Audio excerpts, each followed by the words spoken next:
Davis speaks softly tonight. He asks where you're listening from and how your evening feels. His own cup of tea rests beside him, cooling slowly in the quiet. He leans in a little, lowering his voice. Because tonight's mystery begins with a ribbon left on a hearth where no ribbon should ever be, and the person who found it didn't own it. Someone in Street Mary Mead did, and they knew exactly why it was there. Early autumn rested gently over Street Mary Mead, the kind of morning that moved slowly, as though the village itself wished to savor the cool air before winter arrived. Miss Marple sat near her cottage window with her knitting in her lap. Small, tidy stitches, soft colors, quiet rhythm. The kettle hummed from the kitchen, a steady little sound that blended with the faint rustle of leaves outside. A light breeze drifted through the slightly open window. It carried the scent of apple peel, fresh, sweet, unmistakably coming from Mrs. Peabody next door, who believed that drying peels on the windowsill kept the wasps away. Miss Marple always found that notion doubtful, but charming in its own village way. She looked up as footsteps passed along the lane. Mrs. Harwood. A polite nod. A tidy hat. Gloves matched carefully to her coat. Her walk was proper, but her pace, just a shade too quick for so calm a morning. Miss Marple noticed these things. Little speeds. Little hesitations. The sort of details most people let slip by like steam from a teacup. Mrs. Harwood glanced back over her shoulder. Not at Miss Marple, not at the lane, but toward her own chimney, as though expecting something to rise that she was not entirely ready to see. A thin wisp of smoke curled upward, ordinary enough, nothing for a sensible woman to worry about. Yet the glance lingered, a touch of tension in the shoulders. Her breath held half a second too long. Miss Marple watched quietly.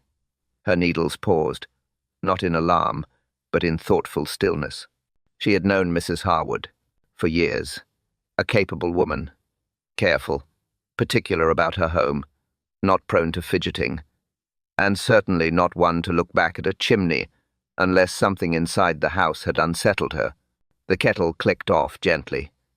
Miss Marple rose to pour her tea, movement slow, measured, familiar. As she stirred in a drop of milk, she recalled a piece of village talk from yesterday afternoon. Young Clara Harwood had run to the post office with flushed cheeks and wide eyes. She had told Mrs.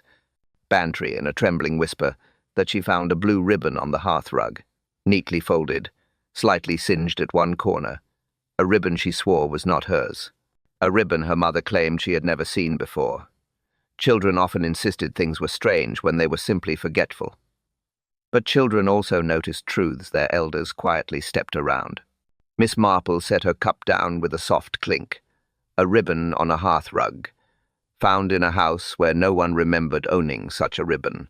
A small thing, a simple thing, but small things often carried the heaviest hints, and in Miss Marple's experience, ribbons rarely appeared without a hand to place them. The post office sat in its usual morning quiet, the doorbell giving a soft jingle as Miss Marple stepped inside. Cool air followed her, carrying the faint scent of nearby hedges and the promise of a colder week ahead. Mrs. Bantry stood at the counter, chatting warmly with Mrs. Harmon while examining a row of new autumn stamps. At the sight of Miss Marple, she brightened immediately. They greeted one another with the familiar ease of long friendship, their voices low and pleasant as they moved to one side of the room. The talk settled naturally into village comforts, jars of plum jam cooling on windowsills, last-minute attempts to rescue tender herbs before frost, and the steady march of colder mornings that made everyone reach for thicker wool. Miss Marple listened with her usual soft interest, her knitting bag tucked neatly under one arm. It was only when the conversation shifted to garden cuttings that Mrs. Bantry's tone changed, ever so slightly. She leaned closer, lowering her voice, though no one else seemed inclined to listen. She mentioned seeing little Clara Harwood arrive earlier, pale, breathless, and clutching something in her hand with great determination. Not a toy, not a book, a ribbon. A blue ribbon that looked too fine for everyday use. Miss Marple's eyes lowered thoughtfully as Mrs. Bantry described how the child insisted it wasn't hers, how she'd held it between her fingers as if it carried a meaning too large for her small understanding, how she kept glancing toward the door, as though afraid someone else might step inside. Mrs. Bantry continued, her voice drifting to a hush. Clara claimed she found the ribbon on the hearthrug at dawn. Said she woke early because the house felt strange, as though someone had walked through it during the night. Miss Marple did not interrupt. She rarely did when a story was unfolding in the gentle but telling way gossip often revealed truths. She only tilted her head a little, observing the tremor in Mrs. Bantry's voice when she mentioned Mr. Harwood's temper. A small detail, an ordinary detail, yet spoken with that careful caution that suggested more than it said. Miss Marple filed it away without comment, the same way she tucked extra yarn into her bag quietly, neatly, without fuss. Mrs. Harmon called for the next customer, and Miss Marple stepped forward to collect her stamps. She chose a modest set, small flowers printed along the edges. As the coins exchanged hands, her mind traced the shape of the morning's conversation. A frightened child, a blue ribbon, a home unsettled before sunrise, and a woman who walked too quickly past her own chimney. None of it formed a complete picture yet, but pieces rarely did at first glance. They needed time. They needed space.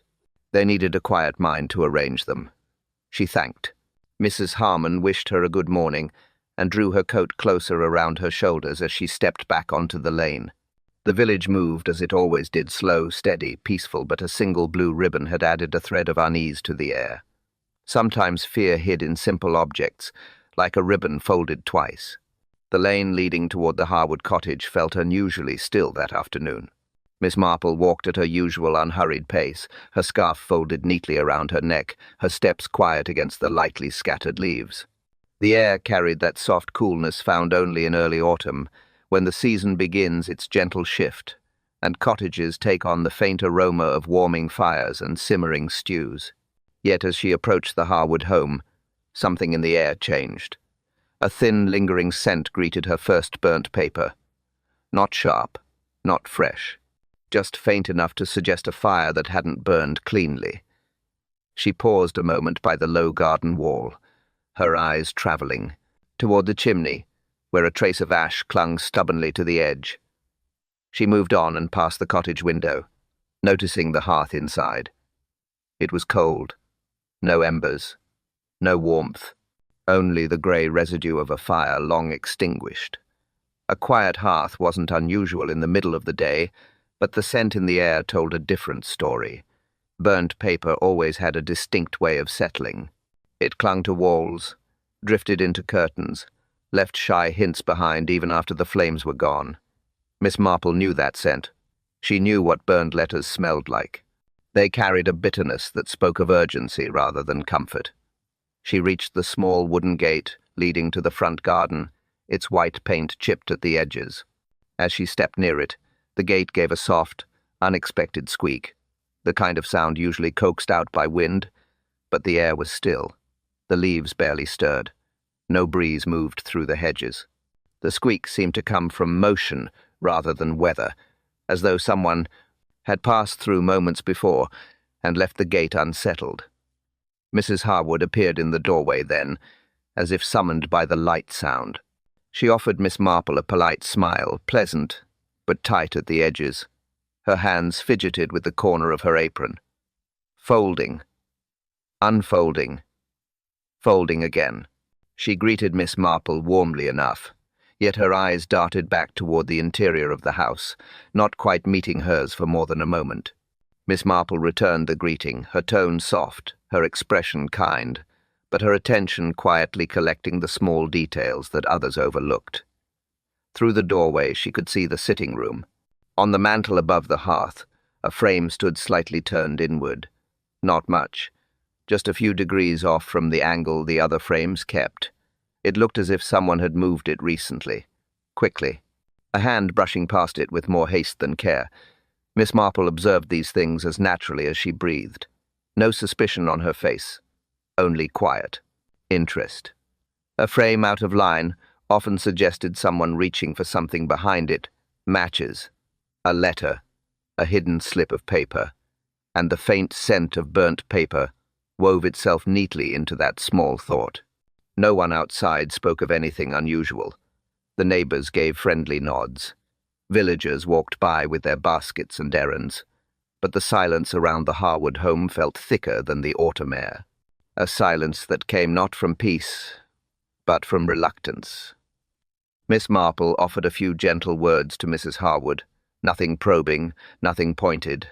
Just the sort of neighborly chatter that encouraged a person to breathe a little easier. But Mrs. Harwood's smile stayed tight. Her hands stayed restless, and her gaze kept returning to the cold hearth as though something inside it lingered in her mind more than the soot did on the bricks. Miss Marple continued her walk, steps calm, posture composed. Something in that house was disturbed, and not just the hearth dust. The commotion began just after sunrise, when the village usually moved at its gentlest pace. A milk cart down the lane, a kettle on every stove, a bird or two testing the morning air. But this morning, that quiet flow broke sharply when little Clara Harwood ran down the path toward Dr. Stevenson's cottage, her small boots striking the ground with quick, frightened taps. Her breath came in short bursts. Her hands trembled as she knocked on the doctor's door. And even from a distance, Miss Marple, who happened to be trimming a stubborn rose vine near her gate, could see the pale alarm on the child's face. "Doctor." Stevenson hurried out with his bag, barely pausing long enough for Clara to catch her breath and point toward the workshop behind the Harwood cottage. Her words were scattered, thin, frightened. Something about her father, something about him not answering, something about him lying too still. Miss Marple watched them move quickly down the lane, her fingers resting lightly against the garden shears as she absorbed the shape of the moment. Fear traveled differently in children. Faster, purer, without the layers adults built around it. Word spread through the village faster than Clara could run. By the time Miss Marple reached the Harwood workshop, several neighbors had gathered near the doorway, speaking in muted tones. The workshop door stood open, the hinges catching slightly with a quiet scrape as someone shifted to let Miss Marple through. Inside, Dr. Stevenson knelt beside Mr. Harwood's still figure. Tools lay scattered across the floor. A beam leaned at an angle against the far wall, its edge splintered as though it had given way in the early morning. The villagers murmured. A tragic fall, they said. A piece of wood breaking loose. A tumble onto the hard floor. Poor man. Poor family. Such accidents happened in workshops all the time. Miss Marple listened without comment. She stepped lightly along the edge of the room, careful not to disturb anything. Her eyes moved slowly, tracing the lines of dust across the wooden floor. Dust that should have shifted more if someone had fallen heavily. Dust that showed marks, but in the wrong places. There were no footprints near the broken beam, none where a man might have stood before the fall. But across the center of the workshop, near the tools, near the far wall, near the window, there were too many footprints, overlapping, confused, as though someone had walked through repeatedly, or paced, or moved about in great haste before stepping back. Too many in the wrong places, not enough in the right ones. Dr. Stevenson rose slowly, his expression heavy with resignation. "A terrible accident," he said. The constable nodded. The villagers echoed. But Miss Marple's eyes lingered on a patch of undisturbed sawdust beneath the beam, perfectly still, smooth, untouched. If Mr. Harwood had fallen, he would have broken that surface. She stepped back, her hands folded gently before her face calm. She said nothing. Not yet, but she had heard the room speak. Workshops held stories the same way gardens held seasons. They revealed themselves if one observed the quiet places. And this room spoke, but not with the voice of accident. The vicarage always felt a touch warmer than the rest of the village, as though kindness itself had settled into the bricks and refused to leave. Miss Marple arrived just past mid-morning, the sun resting softly against the windows, the garden quiet except for a few birds picking at crumbs left from breakfast. Mrs. Clement welcomed her in with her usual gentle enthusiasm, guiding her toward the sitting room where a fresh pot of tea waited on the tray. The pot steamed lightly. The biscuits, soft, pale, delicately sugared, rested in a small dish nearby. Everything was arranged with that pleasant care Mrs. Clement was known for, a cozy order that made visitors feel they had stepped into an embrace. They spoke first of ordinary things, church flowers, a charity jumble coming up next week, a stubborn goose belonging to the Abernathy boy that kept wandering across the green. Miss Marple responded with nods and small smiles, her knitting bag tucked neatly beside her chair. She had brought a soft grey yarn today, simple and steady, the kind that worked well with thoughtful conversation. She slipped the needles into place and began her quiet rhythm. Small stitches, even rows, calm hands. Mrs. Clement poured tea, the liquid falling in a smooth amber stream. But her voice, usually full of cheerful notes, held something quieter beneath the surface today. A hesitation. A slight pause before each new sentence. Miss Marple noticed. She always noticed when someone wished to say more than they dared begin with.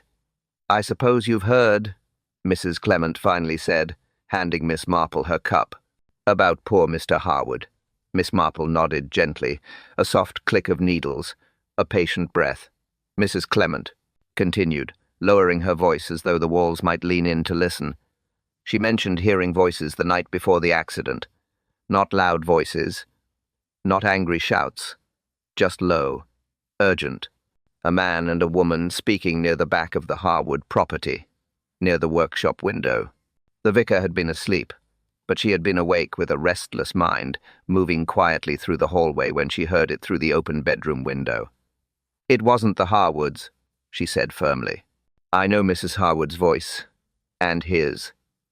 These were different, sharper, as though something was being settled." Miss Marple lifted her eyes, their pale blue warmth resting on Mrs. Clement with careful attention. She didn't interrupt, didn't press. She simply let her knitting continue, each stitch giving the other woman room to breathe out the truth she had been withholding since morning. Mrs. Clement added that the voices ended suddenly. A quick hush. Footsteps on gravel. Then silence. Absolute silence. As though someone walked away with their decision already made. She had thought of mentioning it earlier, but with all the confusion and neighbours already whispering, she wasn't sure whether it mattered. Miss Marple nodded again, her expression soft, but her thoughts tightening delicately around this new thread. Urgent voices. Not the Harwoods. Late at night. Near the workshop. A sudden silence. Her needles moved. Her tea cooled. And her mind quietly untangled what others overlooked. "Thank you, dear," she said at last, her tone gentle, appreciative, and layered with far more understanding than her words revealed. "Sometimes the smallest sounds tell us the most." Mrs. Clement seemed relieved to have spoken, though unease still lingered in her eyes. Miss Marple reached for another biscuit, giving her hostess a reassuring smile. Tea often brought out truths, Miss Marple reflected. Small truths, half-truths, hidden truths. But sometimes it revealed something else entirely. Tea reveals more than truth. Sometimes it reveals fear. The workshop sat in a hush that felt heavier than the morning air. Miss Marple approached it with her usual calm steps, the path beneath her shoes still marked by the footprints of neighbours who had passed through earlier. Yet the quiet now was different. Not the quiet of peace. The quiet of a place waiting to be read again. She paused at the doorway, letting her eyes soften as they adjusted to the dim. Dust motes drifted lazily in the slanted light, their slow movement giving the room an almost suspended stillness. Miss Marple stepped inside, careful, unhurried, as though entering a space where even the air remembered what had happened. The faint scent of varnish lingered, not strong, not new, just faint enough to hint at something touched recently, something wiped, something smoothed over in haste. Her gaze swept the room gently. Tools hung neatly along one wall, their arrangement tidy, and familiar Mr. Harwood's habitual care evident in every row, except one thing. A stool near the center of the workshop, slightly shifted, not in its usual place under the narrow table. It sat at an angle, as though someone had moved it, then moved it again. A small thing. But small things were the ones that insisted on being noticed. Miss Marple moved closer, eyes dropping to the edge of the workbench. A single nail caught her attention, crooked, just slightly, barely enough for anyone else to remark upon. But Mr. Passex. Harwood's work never showed crookedness. His shelves, his frames, his little wooden toys for the village fair, every piece bore the precision of a man who liked order, who found comfort in straight lines and tidy finishes. A crooked nail, hammered without care, belonged to a moment of haste, or a different hand entirely.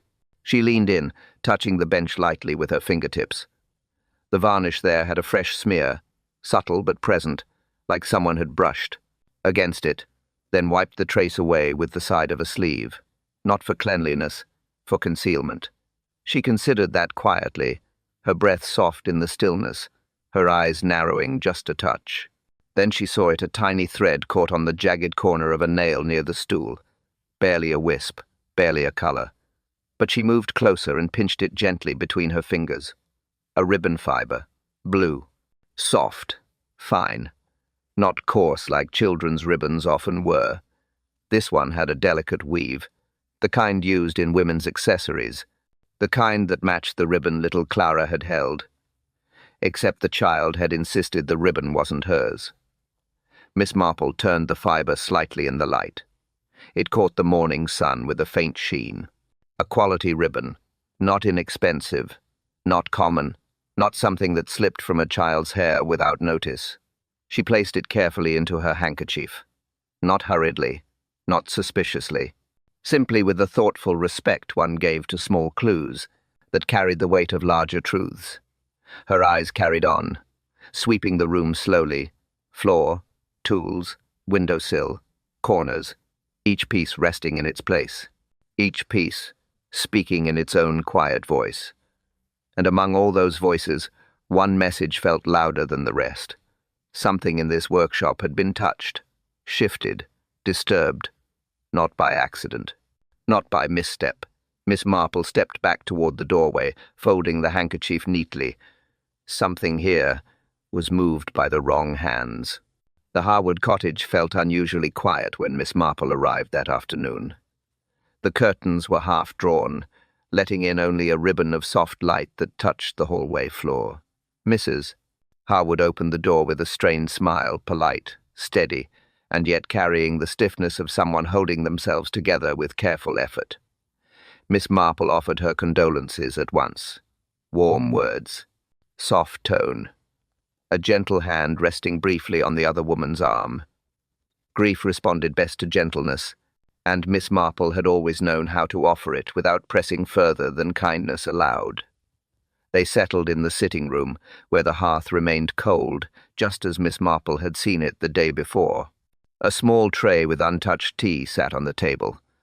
The cups were set neatly, but neither had been lifted. Miss Marple made no comment about that. She simply waited, letting Mrs. Harwood choose the pace of their conversation. Calm questions began to flow, quiet inquiries about the doctor's visit, the arrangements the constable mentioned, the condolences from neighbours. Mrs. Harwood answered each one with a trembling composure, speaking clearly at first, but faltering whenever she reached for details that required memory rather than politeness. Miss Marple noticed these things. She noticed them quietly, without allowing the observation to crease her expression. She also noticed the fresh bandage wrapped around Mrs. Harwood's wrist. White, neat, tied too tightly. Not the kind of bandage applied for a simple kitchen slip. A bruise, perhaps, or a scrape from something rough. Mrs. Harwood tucked her hand beneath her shawl as soon as she saw Miss Marple glance toward it, but the gesture came too late to be invisible. A moment later, when Mrs. Harwood rose to fetch the teapot, Miss Marple's eyes travelled down to her shoes, mud at the edges, a dark smudge near the heel. Yet the last 3 days had been dry, not a drop of rain, not even morning dew thick enough to leave such marks. Miss Marple filed this away as well, gently, quietly, the way she stored all the small anomalies that threaded themselves through the morning's events. Mrs. Harwood returned with the teapot, but did not pour. Instead, she sat again and began recounting the previous evening. Her voice wavered. She spoke of supper, of putting Clara to bed, of tidying the sitting room. Then her words tangled. She corrected herself twice. changed the order of events, paused to remember things that should have been simple. Even in grief, people clung to routine, but Mrs. Harwood's recounting bent itself into shapes that felt too deliberate, too careful in parts, too vague in others, as though she stood between two versions of the night and could not decide which one was safer to offer. Miss Marple nodded softly, giving no sign of the questions forming behind her calm blue eyes. She encouraged Mrs. Harwood with small murmurs of sympathy.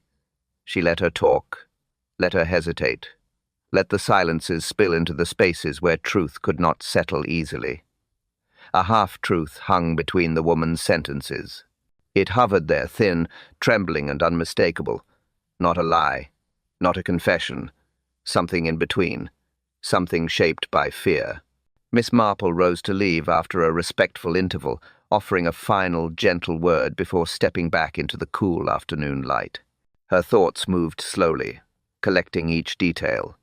The bandage, the muddy shoes, the uncertain recounting, the cold, hearth, the ribbon on the rug.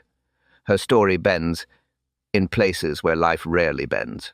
Dolly Bantry insisted on hosting tea that afternoon, claiming the day felt too unsettled for anyone to sit alone with their thoughts. Miss Marple accepted the invitation with her usual gentle grace. The Bantry sitting room held its familiar comfort, faded floral cushions, a crackling fire, and the faint scent of lavender polish lingering on the wooden shelves. Dolly poured tea with practiced ease, the warm liquid swirling softly into delicate china cups. Steam rose in smooth, quiet curls. Miss Marple wrapped her hands lightly around her cup, letting the warmth settle against her fingers. Dolly, however, seemed far less settled. She leaned forward almost immediately, lowering her voice even though no one else was near. She began with a simple remark how difficult the past few days had been, how everyone was worried for little Clara, how the village felt strangely watchful since the Clara accident. But then, as she often did, Dolly drifted toward the details that had caught her attention in ways she didn't entirely understand. Late in the night before Mr. Harwood was found, she had heard a cart passing down the lane, a heavy one, old wheels, slow, dragging movement, not the Harwoods' cart. She knew the sound of theirs lighter, better kept, quicker on the stones. This one had groaned against the gravel as though weighed down or poorly cared for. Miss Marple lifted her cup, watching the faint ripple in the tea. Dolly continued. Someone else, old Mr. Fletcher, who never slept well, claimed he saw a lantern glow near the Harwood workshop close to midnight. A small light, moving slowly across the back garden. Not bright enough to be a lamp from inside the cottage, not steady enough to belong to a constable or doctor. Just a drifting light in a place where no one had reason to be at that hour. Miss Marple nodded softly, her expression thoughtful but mild. Dolly went on, saying Mrs. Weatherby had noticed something as well. She had seen Mrs. Harwood at the hedge bordering the lane, speaking to someone hidden by the darkness. The voice had been low, a man's voice, she believed. But Mrs. Weatherby hadn't lingered. She had been on her way home and did not wish to involve herself in late-night conversations that seemed tense from even a distance. Miss Marple lowered her gaze to the quiet steam rising from her tea. The soft curls drifted upward, fading into the warm air. She listened without interruption, letting Dolly's words settle one by one. A heavy cart, an unfamiliar lantern, a nighttime conversation, a figure hidden by the hedge, each detail connected to the others by threads that only careful thought could weave together. She stirred her tea gently, the spoon tapping faintly against the porcelain. Dolly asked whether any of it meant anything. Miss Marple responded with her usual kindness. Nothing definite yet, but every small clue had its place. And every small truth found its way to the surface, given time. The room quietened as Dolly reached for another biscuit, her thoughts clearly still circling the details she had shared. Miss Marple remained still, her eyes focused on the soft movement of her tea. Patterns formed in steam just as they formed in stories, subtle, fading, but meaningful if seen at the right moment. Grief may hide a secret, but secrets always leave shadows. Clara found Miss Marple just beyond the churchyard, where the path dipped slightly, and blackberry brambles leaned over the stone wall. The girl walked slowly, her small shoes brushing against the gravel with a hesitant rhythm. Miss Marple noticed the way Clara's hands were clasped tightly in front of her, fingers twisting the hem of her sleeve. Children often came to her in this manner, quiet, nervous, carrying something they did not know how to carry alone. Miss Marple paused her steps, allowing Clara to speak when she was ready. It took a moment, a deep breath, a trembling swallow. Then Clara looked up, eyes wide and shiny with worry, and said she had heard her mother crying the night before everything happened. Not the soft, weary crying of someone grieving early. Something sharper, something frightened. A sound Clara had never heard from her mother before. She had stayed in her room at first, clutching her blanket, hoping it would stop. But it hadn't. And when it finally did, the silence felt too heavy to be comforting. Clara stepped closer, lowering her voice as though the trees themselves might overhear. She said the ribbon found on the hearthrug didn't come from any of her dresses. She knew every ribbon she owned, pink ones for church, white ones for school, a few faded ones she used when playing outside. None were blue, and none were so fine. She had touched it carefully, feeling the soft weave, the delicate edges. It belonged to someone older, someone with finer things. Clara insisted that as soon as she held it, she felt sure it came from someone outside the house. Miss Marple nodded slowly, her expression warm, encouraging, never pressing. Clara's voice softened as she continued. That morning, while her mother believed she was upstairs, Clara had crept toward the sitting room. She had seen the remains of a burned letter on the hearth. Just ashes at first glance, scattered and grey. But one curled corner had not burned completely. It held the faint residue of ink. Clara did not see the words, only the outline of what had once been a page. A page her mother had pushed deeper into the ashes when she heard footsteps. Clara's face tightened at the memory. She said she feared it was something bad, something important, something her mother didn't want anyone to read. Miss Marple did not correct her. Children felt truths with instincts adults tried to reason away. She simply took Clara's hand, thin, cold, trembling, and squeezed it gently. A simple gesture.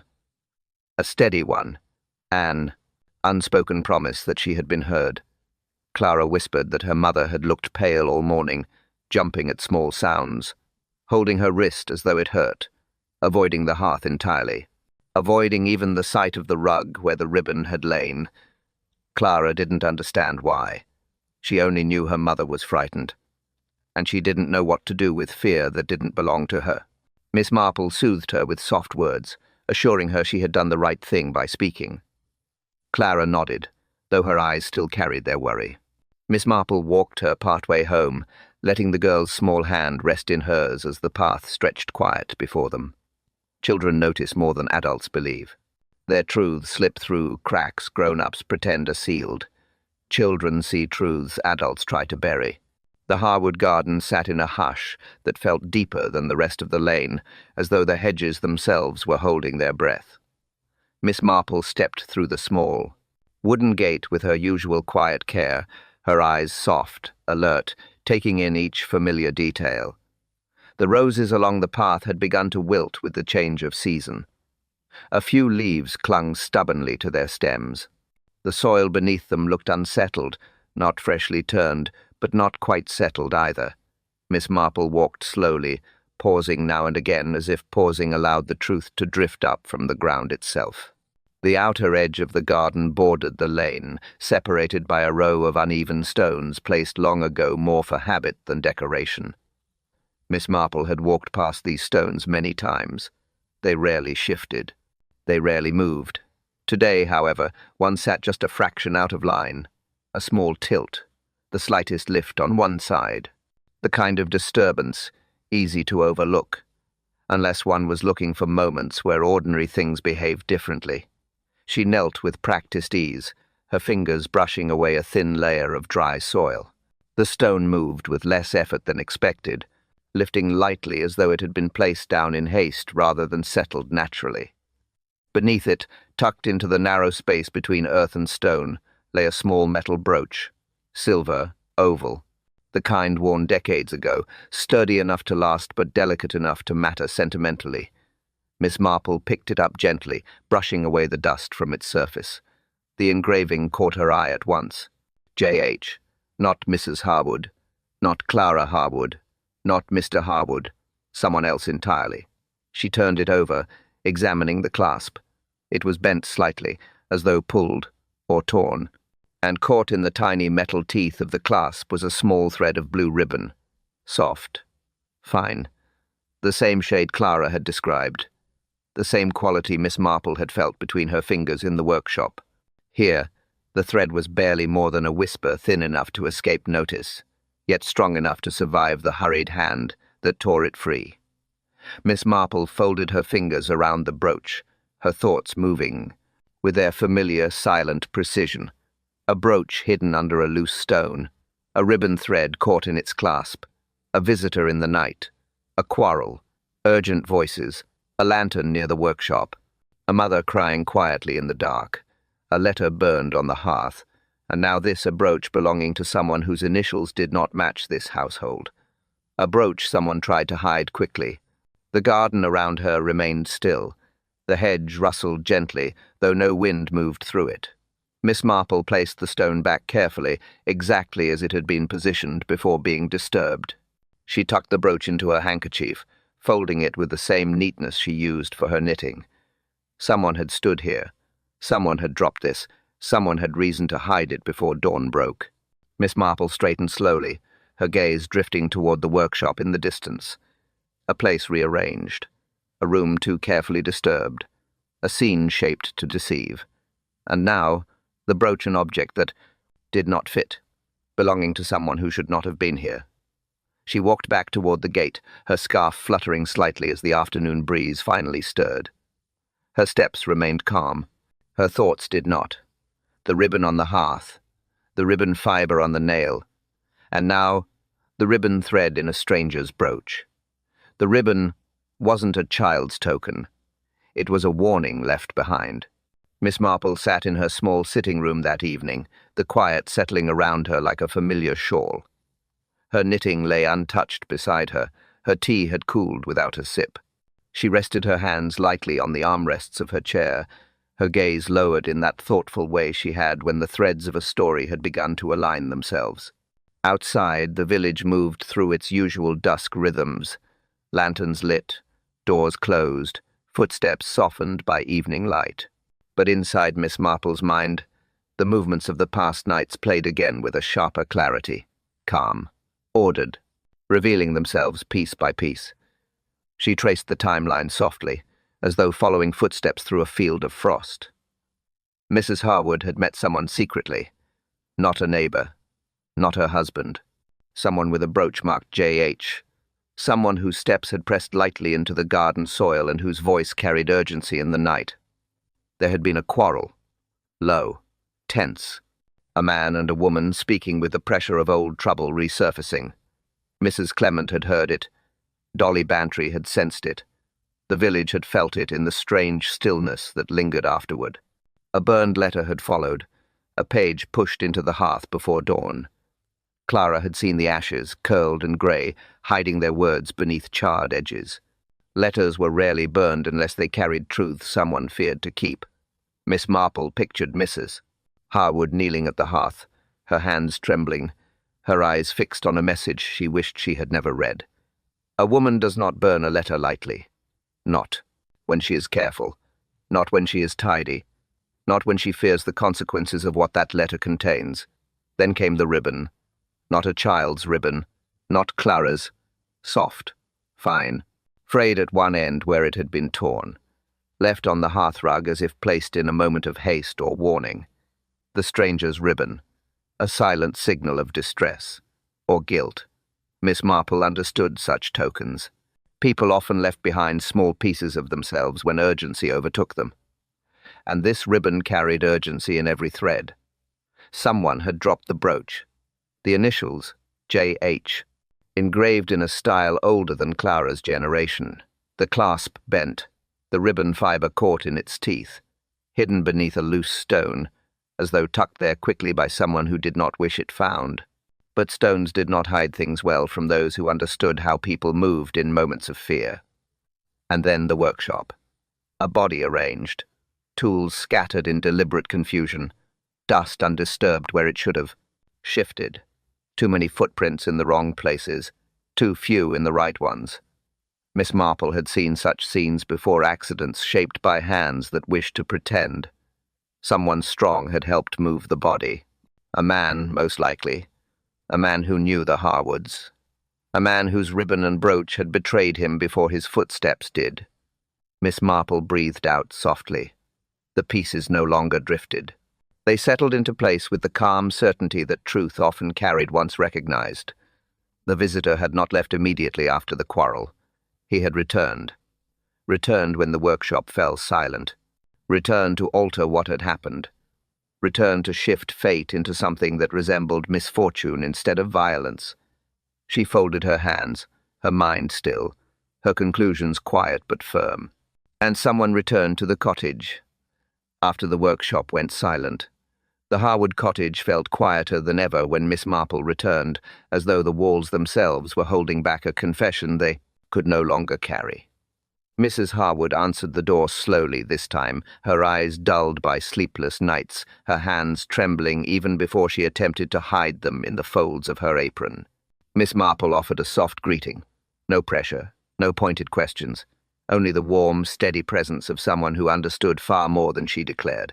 They settled once again in the sitting room where the hearth remained cold, the ashes undisturbed, the air holding faint traces of worry and something heavier beneath it. Miss Marple began with gentle words. A comment about Clara, a small reassurance that the child had been brave, a quiet remark that grief was often tangled with fear and that neither emotion needed to be faced alone. Her tone never rose. Her voice never sharpened. She simply created a small, safe space in which truth might breathe for the first time. Mrs. Harwood tried to answer calmly, but her composure cracked almost at once. Her breath shuddered, her hands gripped the edge of her skirt. And then, without any dramatic outburst, just a soft collapse into truth, she broke. Tears fell silently at first. Then her shoulders shook. She leaned forward, hiding her face in her palms as if ashamed of the very act of unraveling. Miss Marple reached across, her hand resting lightly on Mrs. Harwood's arm. No urgency, no insistence, just presence. Finally, the story came. Her brother Joseph Harwood had returned after years of silence. Years filled with poor decisions, bad debts, and even worse company. He arrived under cover of night, bitter and restless. He demanded money, said he was owed, said she had lived comfortably while he had suffered. When she refused quietly, firmly, he threatened to expose an old family shame that had been buried long before Clara was born. A mistake from their youth. A mistake their parents had hidden with effort and fear. A mistake that, if revealed now, would tear apart the life she had built with her husband. Joseph had insisted they talk in the workshop. He wanted privacy. She wanted to keep Clara away from raised voices. Miss Marple listened, eyes lowered, as though letting the weight of every word settle gently between them. In the workshop, the quarrel escalated. Joseph grew desperate. Mrs. Harwood tried to step away, but he blocked her path.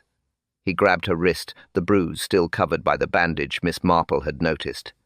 She pushed him, frightened more for Clara than for herself. The movement startled him. He stumbled into the workbench. Tools clattered.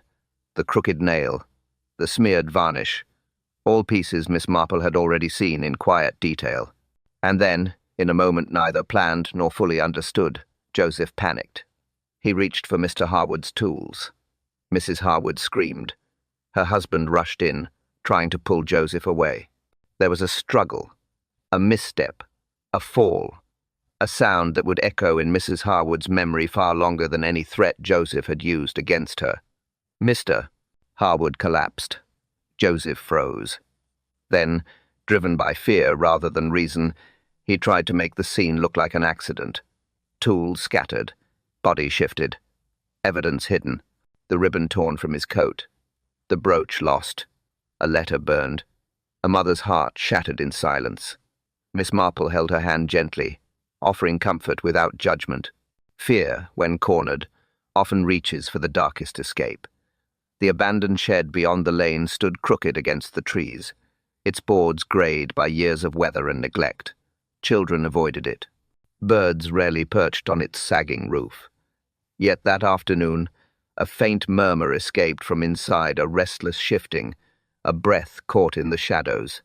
The constable had followed the trail with Miss Marple nearby, her steps steady, her expression as calm as the soft breeze moving through the hedges. She had suspected Joseph would return to a place forgotten by the village. People hiding from truth often chose forgotten corners. They felt safer among things left untouched. When the constable pushed open the door, Joseph Harwood sat hunched on an overturned crate. His coat was torn, his hair unkempt, his eyes hollow with exhaustion more than fear. He didn't run. He didn't protest. He simply looked up with the resigned heaviness of a man who had been expecting this moment from the instant he left the workshop. Miss Marple remained just outside the doorway, her hands folded, her presence quiet but unwavering, as though offering him the dignity of being seen without being judged. The constable asked the first questions gently. Joseph answered them in a voice that carried no bravado, no anger. Only the fragile remnants of a man who had made too many mistakes and found himself unable to outrun any of them. He said he never meant to kill his brother-in-law. Never. He had come only to demand money. Money he believed he was owed for years of being forgotten, overlooked, left to struggle, while the rest of the family built safer lives. Bitterness had guided him, not malice. He said it again, though his voice trembled. He had not come with violence in his heart. Miss Marple watched him closely, noting the guilt woven through every word. He described the quarrel in halting sentences, how it had escalated when he tried to grab the letter from his sister's hand, how she had pulled away, how Mr. Harwood had stepped in, startled, protective, trying to separate them. Joseph's breath hitched when he described the moment of panic, the lunge, the shove, the sudden loss of balance. He didn't finish the sentence. He didn't need to. Some truths spoke even in silence. He admitted to scattering the tools, to shifting the body, to trying to make the scene pass as a tragic fall rather than a desperate act, his eyes lowered in shame as he spoke, not to excuse himself, but to finally release words he had carried alone for too long. Miss Marple understood that tone. She had heard it in many confessions over many years, the voice of guilt softened by exhaustion. When the constable asked about the ribbon, Joseph touched his coat pocket reflexively. He explained, in a tired whisper, that it belonged to a woman he once loved, a reminder he had carried for years, tucked away like a forgotten promise. It had torn free in the struggle. He hadn't noticed until it was too late. The brooch he had lost trying to fix the clasp in haste, not realizing it had slipped from his fingers when he hid behind the stone. Miss Marple remained silent, letting the truth settle between them. Letting Joseph see that even in the face of wrongdoing, there could be understanding without cruelty. The constable placed a hand on Joseph's shoulder, firm, but not unkind. As Joseph rose, his shoulders sagged under the weight of what he had done. A weight he had carried alone since that terrible moment in the workshop. Guilt, when carried alone, becomes heavier than any burden. The village softened in the days that followed. Murmurs quieted. Footsteps slowed. The air regained its ordinary calm, as though Street Mary Mead had exhaled after holding its breath too long. Clara returned to school, her small satchel bumping gently against her side as she walked, a little more subdued but steadier with each passing morning. Mrs. Harwood rested often now. She spoke little. She moved with the careful slowness of someone piecing themselves together quietly, one breath at a time. Neighbors offered warm meals, gentle visits, small kindnesses that filled the spaces grief left behind. Life resumed its slow rhythm, cups of tea cooling on tables, church bells echoing faintly, hedges trimmed back in preparation for winter. And through it all, Miss Marple watched from her garden, pruning a stubborn rose branch as her thoughts traced the arc of the days behind her. Secrets, she reflected, were like embers hidden beneath ash. Left alone, they smoldered. They warmed the wrong places. They found their way into the quiet corners of a Blant's family until truth could no longer rest gently. Better spoken early. Better tended before they hardened into something heavier. She set down her shears, the breeze brushing past with a soft sigh. And yet, one ribbon still held a question. Davis returns with a softer voice tonight, the kind that settles gently into a quiet room. He speaks of the ribbon and the brooch, two small objects that seemed so simple at first glance, yet carried the weight of an entire family's hidden truth. He reflects that in mysteries, as in life, it is so often the smallest things that point the way forward. A thread, a clasp, a glance out of place. Then he smiles through his words. Truth cools slower than tea, he murmurs, letting the line rest in the air like warmth rising from a cup. He invites you to linger a moment longer. What clue stood out to you? Which moment felt most mysterious? Your thoughts, he says, are part of the story's warmth. He thanks you quietly, sincerely for sharing this time. And as the night settles, Davis closes with his familiar promise. Tomorrow, another kettle will boil. A softer whisper follows, and another secret will stir. A whisper drifts into the quiet, just enough to stir a touch of curiosity. One lonely attic, one cracked window, one note left under a teacup. Davis lowers his voice, as though sharing something meant only for late-night listeners. He hints that tomorrow's mystery begins in a place where dust settles softly, yet a sheet of paper moved on its own. A place where no footsteps were heard, but someone had been there. A place where a message waited beneath the rim of a forgotten cup. A new secret is coming, and the breeze that moved the note wasn't a breeze at all.